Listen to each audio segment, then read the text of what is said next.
DAO Watch, episode 19. This one is guest DAO is SharkDAO, and they are almost a subset of Nouns DAO, who we featured before. We've got the usual suspects as ever: PIVX, Dash, and no Evmos. Once again, they don't have any proposals in their DAO.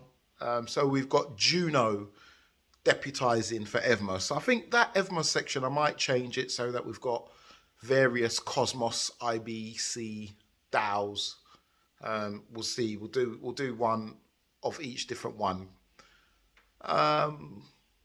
Yeah, enjoy this episode. Don't forget, like and subscribe, because I need more subscribers. I need more likers.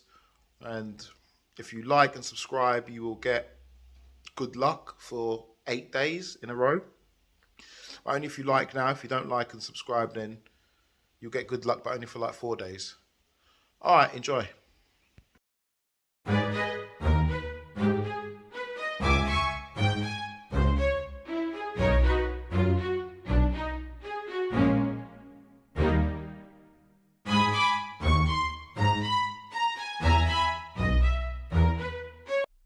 Okay, DAO Watch, episode 19. I am a little bit under the weather, as you no doubt can see. My eyes are a little red, and this episode is called Fraud Everywhere.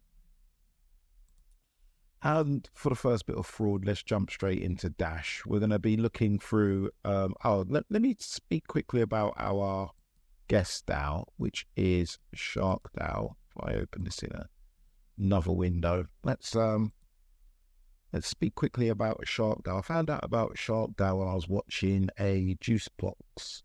Juicebox they're like a DAO making protocol. It's a way to fund things, a bit like a Kickstarter or things like that, where you can just fund things. And they've got a podcast or a regular YouTube show which is pretty good, called the Juicecast, and on there was a guy called Nicholas, he's pretty cool. He's somebody that I've seen do some developing, and I've done a tokenomics call with him and on Juicebox, and learned quite a lot off him actually. So anyway, he was saying that he was a part of this SharkDAO, so I thought, okay, I'll check out this SharkDAO. Now, what SharkDAO they are a group of people who have come together, formed a DAO so that they could buy Nouns DAOs. Now, we've had Nouns DAO on this DAO Watch before. Every day they auction off another noun, and the money goes into their treasury. Their treasury is now huge, and they use this money to do stuff. They've made a video which I just started watching. They're doing loads of stuff with this Nouns. They've now got an iOS app, and they're just doing a lot of stuff. They sell an NFT every day, and the money goes into their coffers. So SharkDAO came together so that they could buy some nouns, and they've got a proposal, and we're going to look at their proposal a little bit later on. It's called Shark Island. But anyway, let's look at Dash. So the first proposal is for Dash Marketing Hub Affiliate Bounty, and it's from the Desert Lynx. And basically, the proposal is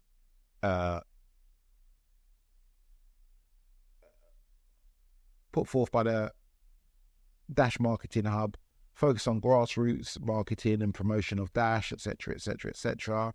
And I just want to put some money into this marketing. Desert Lynx is someone that we know. Now, there's one problem with this proposal, and the problem is that the proposal is fugazi. Proposals are fake. Proposal's not real. The proposal's not been put forward by the actual person who's called the Desert, like, dry and sandy. The Desert Lynx, like a cat that lives in a dry and sandy place, this guy. It's been put forward by the Desert Lynx. I don't know, something like a fox that's got a sweet tooth, like my wife. So it's a fake proposal that someone's put in. Now, The reason why I still covered it is because it's the flip side of the argument that we had before, discussion. It's not an argument when I have it with myself, where we discussed about the fees to put forward a proposal. Now, Dash have dropped their fees from 5 Dash to 1 Dash. So putting forward this silly proposal, silly, it's not really silly actually. I think it does have quite a good point. Putting forward this proposal is only going to cost, I don't know, $30, whatever Dash is at the moment. Problem Dash price, let's get the Dash price up, $35. It's going to cost $35 for the proposal in. Problem is some people have voted yes. So some people have just seen it. They've not really looked at it properly. They haven't looked. If you go into Dash Central, you can often see that there's like a counter here, like an up or down counter. Some people misuse it, but this is one that I've even voted down because it's clearly a bad proposal. A lot of people have voted no. Some people have voted abstain. Interesting. I don't know why they would vote abstain. But it's interesting that this person's put forward this proposal just to highlight. We don't. I think the person's actually come and spoke. The dessert Lynx has actually come and spoken. I can't see if I can find it. I must have flown past it. AI generated proposal description. Dessert Lynx has come through and said it's actually more pathetic. I copy and pasted previous DMH proposal, made very minimal tweaks. This is the quality of proposals being currently funded. So he's saying that I've not really changed what the proposal normally looks like, which is true. So proposals can be that bad. We do cover quite a few of them, and when they are, we do call them out. Yes, this is not a raw proposal. It's designed to make masternode owners think more before voting. The DMH proposal needs more scrutiny. I wanted to see how many people would vote for a proposal that had zero thoughtful work put into it. Sadly, the results were not surprising. My hope going forward is that masternode owners will be more discerning and ask, what am I getting for this proposal? Or is it just a bunch of nice words from a name I recognize? The dessert Link is a fitting name. He feeds so nicely off the Dash masternode owners. I think that's very good. Then this person, it's Demo, who I think is the dessert Link. I think it's the same person. He comes, thanks for confirming what I say. The average masternode owner has very low IQ. Just comes through it, does his usual. I'm smarter than you. So that's this proposal. Interesting to see. Because it's so short, I wanted to just touch on some news within Dash. I want to touch on another proposal which I literally just see just before I've started recording, and that's to divert incubator funds to DCG. This is by a guy called Lysergic, Lysergic. And it's crazy. It's insane. What he's basically saying is that because DCG are running out of money, everybody else should stop everything that they're doing and just give all the money to DCG so they can release platform. I think that's crazy. I think DCG have had their chance, and if they can't release platform, they can't release platform. But these sorts of proposals are really highlighting how close Dash is now getting to the edge. Some of the people within Dash are really beginning to panic. The behavior is beginning to become even more and more unstable, let's say. These wild proposals are flying in, and, it's a sign of the times, really. People are beginning to panic, and it's a weird time to panic because this guy will know that the bull run is around the corner, but I guess he also knows that the chances of Dash seeing any of that bull run or much of that bull run is quite low, especially without platform being launched. And I don't think platform will be launched in time. They're saying that there's only a few months left.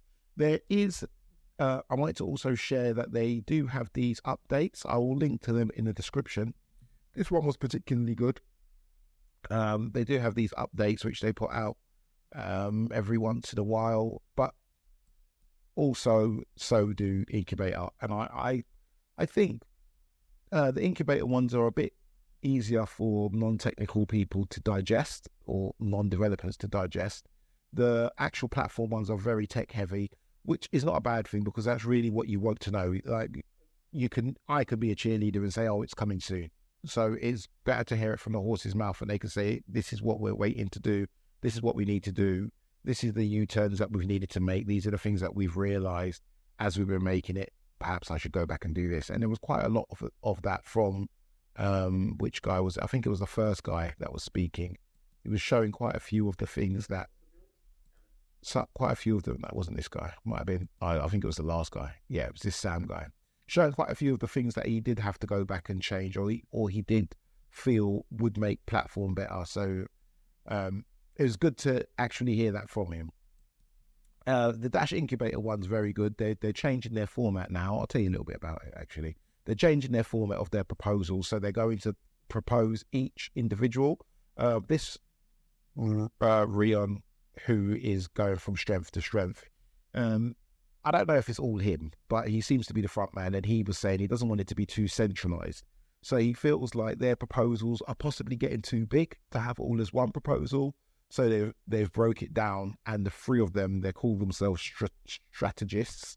The three of them put in their own proposal, and with the money that they get from the treasury or from the budget, they then put that towards their own focuses for development. So one of them's been working hard on Maya, or is working hard on Maya. One of them is working on wallets, and I can't remember what the other one is doing, but I'll put the link to this in the description. It's about an hour long, but even if you're not really that interested in Dash, I think that these guys have got it sewn up or down to a T how to fund development as a third party or a group of third parties, maybe third, fourth, fifth parties using a DAO structure. The way they report is very good. Like, these videos are very good. The fact that they're pivoting when they feel that they are getting too big is very good. The fact that they're planning for the future, they've got a runway, they're making sure that they've got some reserves. And at one point, one person was saying he feels like maybe he's got too much reserves, so he's not going to put in such a big proposal. All those sorts of things, just very, very well managed, very good. So I thought I'd add that. So that's Dash all sewn up nice and quickly. And let's move on to PIVX. In the Dash one, yeah, I'm not going to vote in that proposal. That crazy one, I'm not going to vote at all. There was some talk about there being a way to delete it, but I don't know what that is. So I don't know what that is. So let's move on to PIVX. Now, the PIVX proposal is from a guy called Shorn, who we now know, and he wants to do marketing for June into July. He's put forward what he's going to be doing. It's quite a straightforward proposal, really.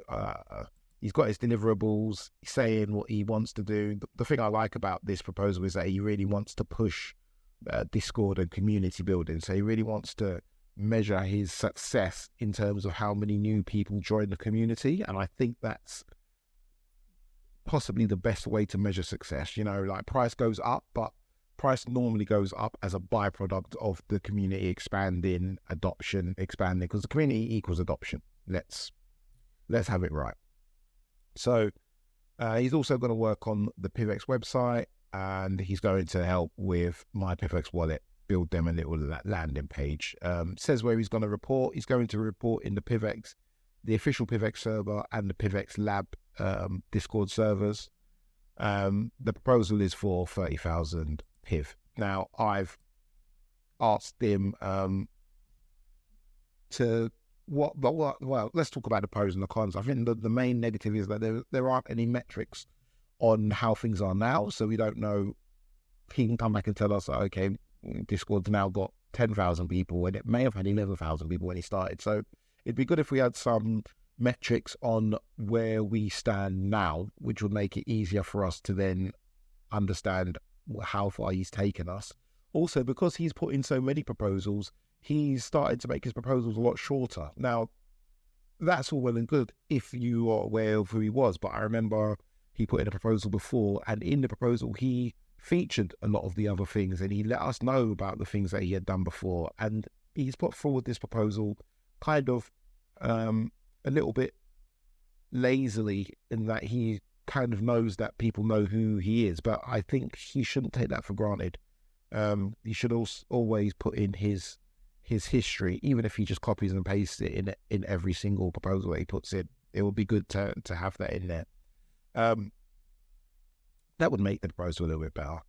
I asked for more metrics about the banner ads and things like that. I also mentioned that he didn't say in here anywhere about helping me with my proposal. I had said in one of my proposals, and I messaged him previously, that I would like his help.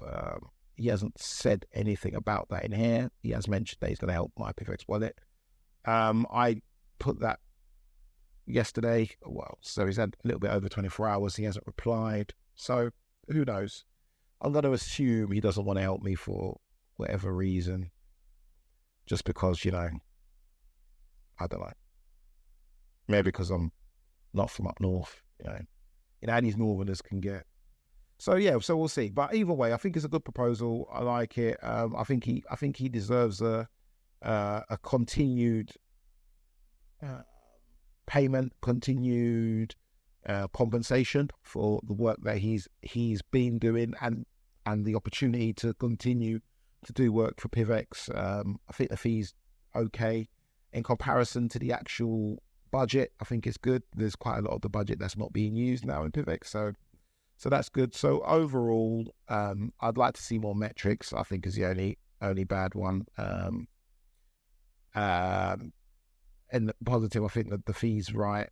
I like that his deliverables are quantifiable. So I'm gonna vote yes on this one. I've said this as much in this post that I said it's reasonable fee, and I said he's got my support. So I'm going to be voting yes on that one.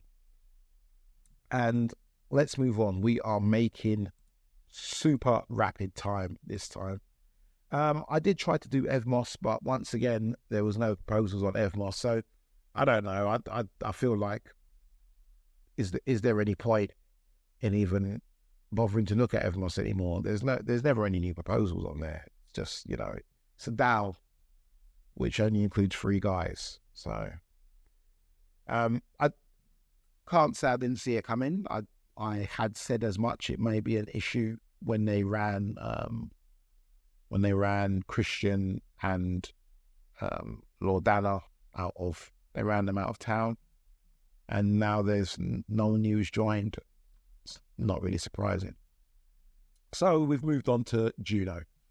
This one's already passed, but I think it's a good enough proposal that we should look at it. And the proposal is to reduce the network fees in Juno to 10% of their current level. So to slash the network fees by 90%. The fees are already low, like they're not high. It's only certain apps that are kind of crushed by the fees, because although they're low, there still are fees. They're still not zero, and certain apps really struggle with these fees. So there was 2 ways to approach this. You could either whitelist certain apps to not pay the fees, or to pay at a different level, or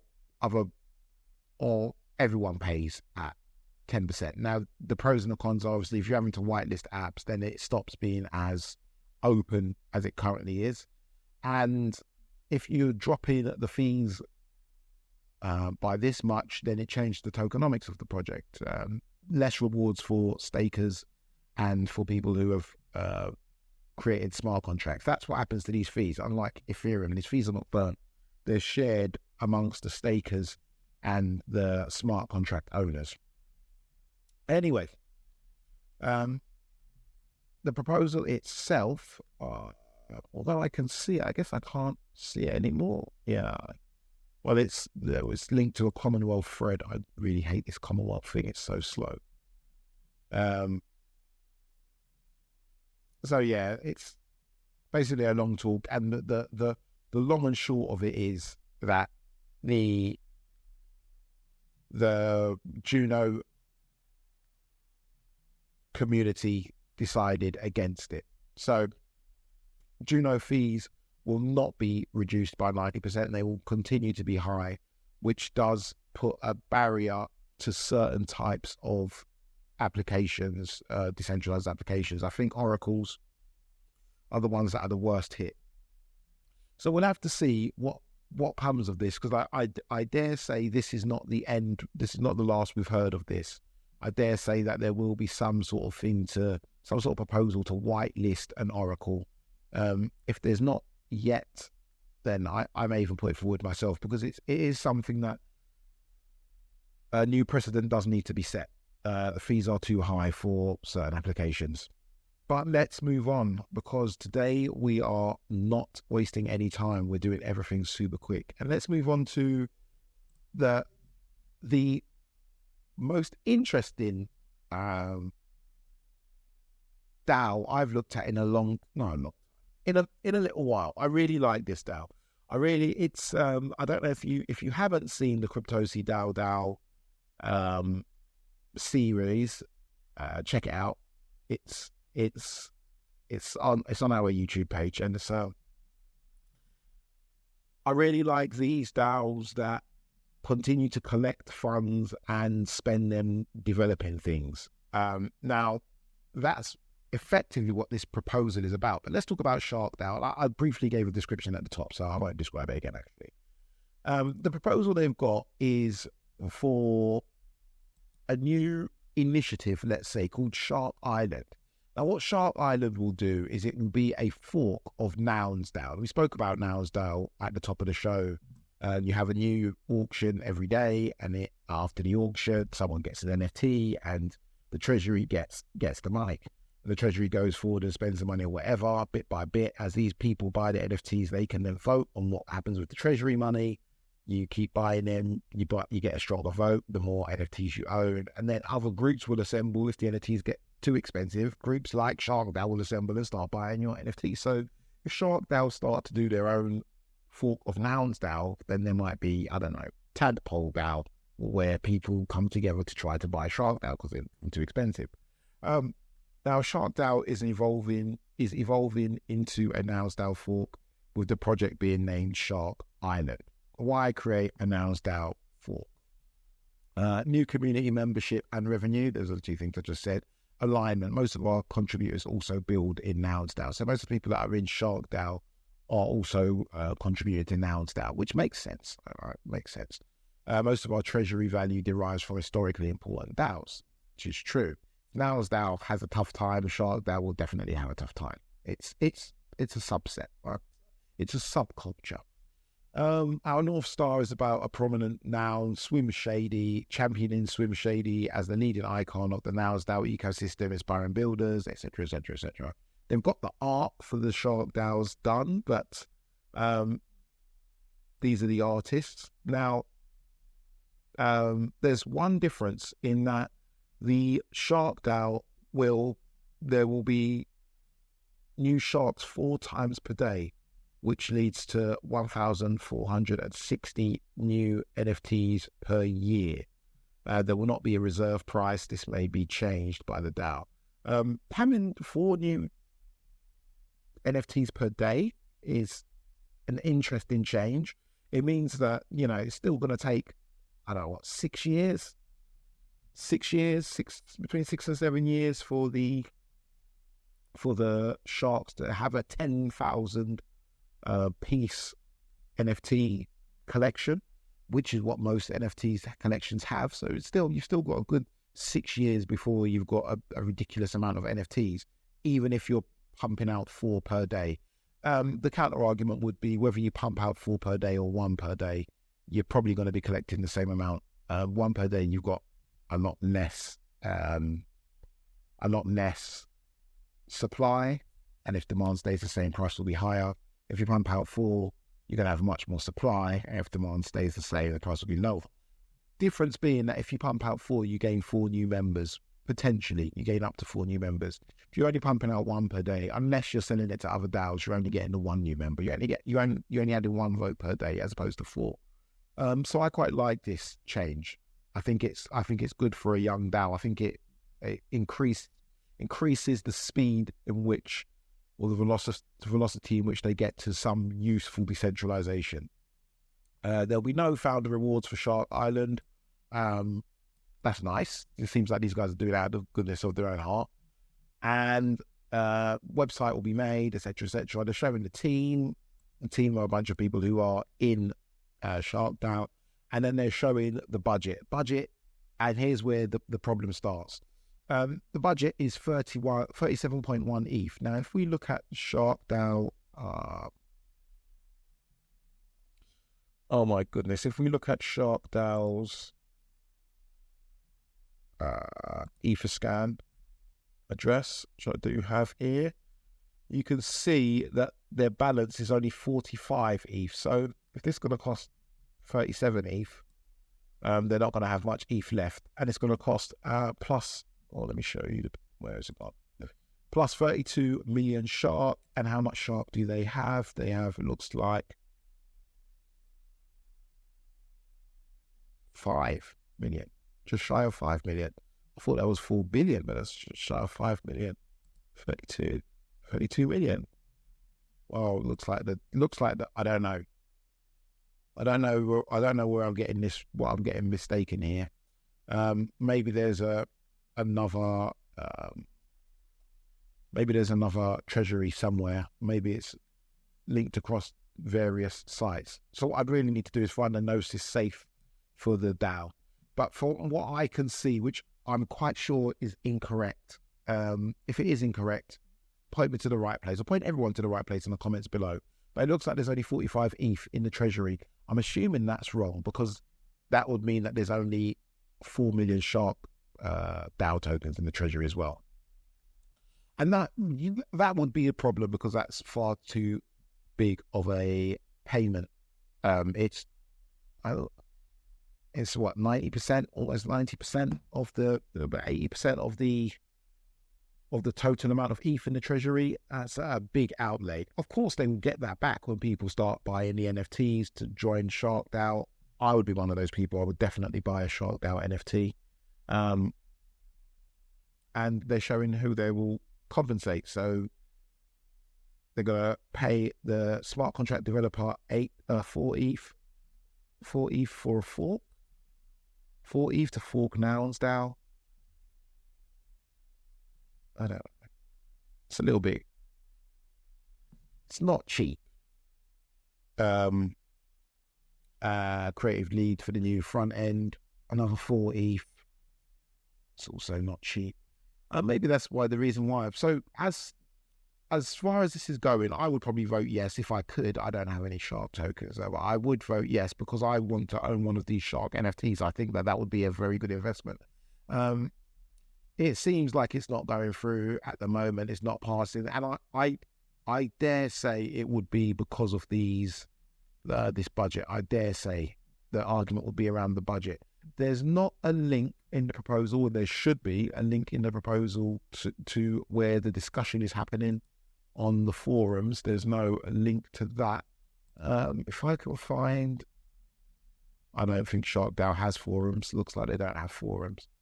So I guess the discussion will be happening in Discord. I'm not going to join Discord to do that. So the pros of the proposal is that it's quite concise. They show exactly what they want to do. The deliverables are quite obvious. It seems like it's something that they should be able to accomplish. They don't say how long it will take to do it, which is one of the negative points, definitely. There should be, okay, if we get this money, it will take us 2 months to build this platform. There's no wireframes. I guess they could have done wireframes. This guy who's going to get paid 4 ETH to do the website front end and all of those things, he could have done a little wireframe to show. It's good that they've added these images from the artists. I would have liked a wireframe for the website as well. The whole thing I think is really good. For me, if I could vote yes, I would have voted yes, even if there was only 45 ETH in the total budget. I think, YOLO, like, why not? You definitely will be able to raise more money from the sale of the SharkDAO NFTs. More people can get involved and things like that. I don't know how you buy Shark tokens to vote. I'd assume you'd have to go into Discord and they will point you in the right direction. But it would be good if they had a widget built into here. That is possible. So it would be good if they had a widget built into here where you could just buy your Shark tokens here, connect your wallet, buy your Shark tokens, and then go and vote. That would be quite cool. So that's definitely a yes from me. I like that it's a new income stream. It allows new people to join, and it's a use case for the Shark token. There's a small part in here where the proposers do say that they'll swap it between ETH and Shark. So there's a Shark feast mechanic. So in addition to standard ETH auctions, there will be temporary periods in which bidding currency switches from ETH to Shark tokens, providing an opportunity for SharkDAO members to redeem their Shark tokens for NFTs. So that's pretty cool. I guess the Shark tokens would then go back into the treasury. Or maybe they would get burned, and it would be a new mechanic. It would mean you're kind of giving away votes, so you're lessening everyone's vote power, but you're raising the power of their tokens. So yeah, I guess it depends on what the community says. If they say yes, they want that, then that's fine. Some people are not getting paid, so there's no ETH here. 2,